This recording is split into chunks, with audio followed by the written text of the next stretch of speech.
বুদ্ধিমান সেই স্বামী যে স্ত্রীকে রানী বানিয়ে নিজেও হয় রাজা, যার জন্য আমরা মেয়েরা নিজের ঘর, বাবা মা, ভাই বোন, আত্মীয় স্বজন, বন্ধু মহল সব ছেড়ে এসেছি।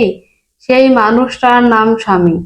দিন শেষে যে মানুষটাকে সবচেয়ে আপন আখ্যায়িত করি তার নাম স্বামী। যাকে সম্মানের প্রথম লিস্টে রাখি তার নাম স্বামী। কিন্তু সেই মানুষটা স্ত্রী হিসাবে আমাদেরকে কতটা মূল্য দেয়, তারাও কি আমাদেরকে আপনজনের লিস্টে রাখে?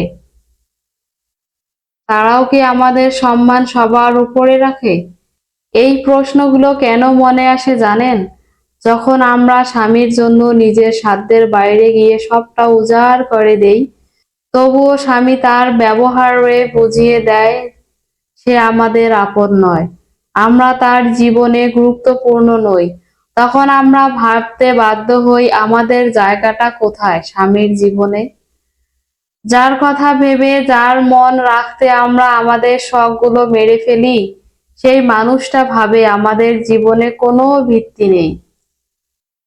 তাদের সেবা করা, তাদের তোষামোদী করা আমাদের কর্তব্য। আসলেই কি তাই? আমরা যে বাধ্য নই, আমরা যা করি ভালোবাসি বলে করি, কিন্তু আমাদের এই চেষ্টার পেছনের ভালোবাসাটা এই স্বামী নামক প্রাণীটা কখনোই দেখতে পায় না। অনেক পুরুষের অভিযোগ নারীদের চাহিদা বেশি। নারীদের তৈরি করা হয়েছে বেহেশতে, যেখানে অফুরন্ত সুখ স্বচ্ছন্দ। তার চাহিদা তো থাকবেই, তবুও নারী তার সকল চাহিদা ত্যাগ করতে পারে যদি স্বামীর কাছে তার প্রাপ্য সম্মান ভালোবাসা পায়। নারী শাড়ি গহনা বাড়ি গাড়ি নারী শাড়ি গহনা গাড়ি বাড়িতে সুখ তখনই খোঁজে যখন স্বামীর কাছে তার ভালোবাসা, মনের খোরাক পূর্ণ হয়। সেই স্বামী হতভাগ্য যে স্ত্রীকে দাসী ভাবে, অথচ উপরওয়ালা স্ত্রীকে বানিয়েছে তাদের জীবন সঙ্গী হিসেবে। স্ত্রী হচ্ছে পুরুষের জীবনে সবচেয়ে গুরুত্বপূর্ণ ব্যক্তি।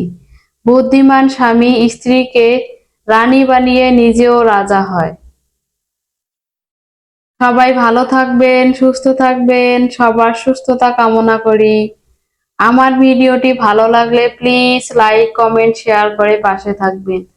আপনাদের লাইক, কমেন্ট, শেয়ার আমাকে নতুন ভিডিও বানাতে উৎসাহিত করে। সবাই ভালো থাকবেন, সবার প্রিয়জনকে ভালো রাখবেন। আজকের ভিডিওটি এ পর্যন্তই। আসসালামু আলাইকুম, আল্লাহ হাফেজ।